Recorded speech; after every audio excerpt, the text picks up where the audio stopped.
დაახლოებით 1 წლის წინ კანში ნახე მშენებლობა იყო და სადღაც 10 მეტრში მშენებლობიდან ორი ხე იზრდებოდა, რომლებიც საგულდაგულოდ იყო შეფუთული, რომ რამე არ მოსვლოდა, რამე არ დაეშავებინათ ამ ხეებისთვის.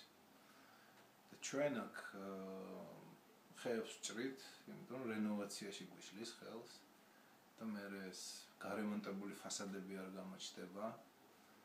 და ეხლა პლუს კიდე პარკებს მივადექით და პარკებში ვჩეხავთ ხეებს, რომ სასტუმროები ავაშენოთ. რომლებშიც მე მგონი აღარავინ აღარ ჩამოვა საცხოვრებლად. რაც უფრო მეტ ხეს მოვჭრით, მით უფრო ნაკლები ვიზიტორები გვეყოლება საქართველოში. ისედაც დაბინძურებული ჰაერი ამ ქალაქში საერთოდ უვარგისი გახდება და საერთოდ ვეღარ ვისუნთქებთ და ჩვენი შვილები ვერაფრით ვეღარ ისუნთქებენ ამ ქალაქში. მანქანების ჩამოყავს და ფილტრებს ვხსნით, იმიტომ რომ ბენზინი გვაქვს ისეთი, რომ ფილტრებს ვერ ვძლებს თუ რაღაც, არ ვიცი და კიდევ უფრო ვაბინძურებთ ამ ქალაქს და პლუს კიდევ ჭრით ხეებს. მე მგონი არ უნდა დაუშვათ ესეთი რაღაცები, არ უნდა დაუშვათ ესეთი მშენებლობები.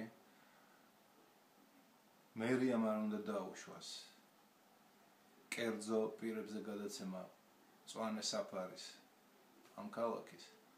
მე მგონი არ უნდა ქონდეს იმის უფლება, რომ პარკის ტერიტორია მისცეს ინვესტორებს, რომლებიც იქ სასტუმროს ააშენებენ.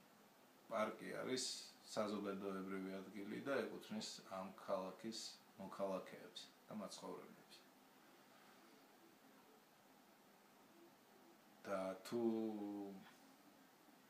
ხდება მაინც ამ კერძო საკუთრებაში გადაცემა ესეთი ამ ტერიტორიების, ალბათ უნდა რაღაცა დაუწესდეთ, რაღაცა კანონები, რის გადაბიჯებასაც ვერ მოახერხებენ და სასტუმრო კი არ უნდა ააშენონ, პირიქით უფრო მეტი ხე ჩარგონ და მოუარონ იმ პარკებს.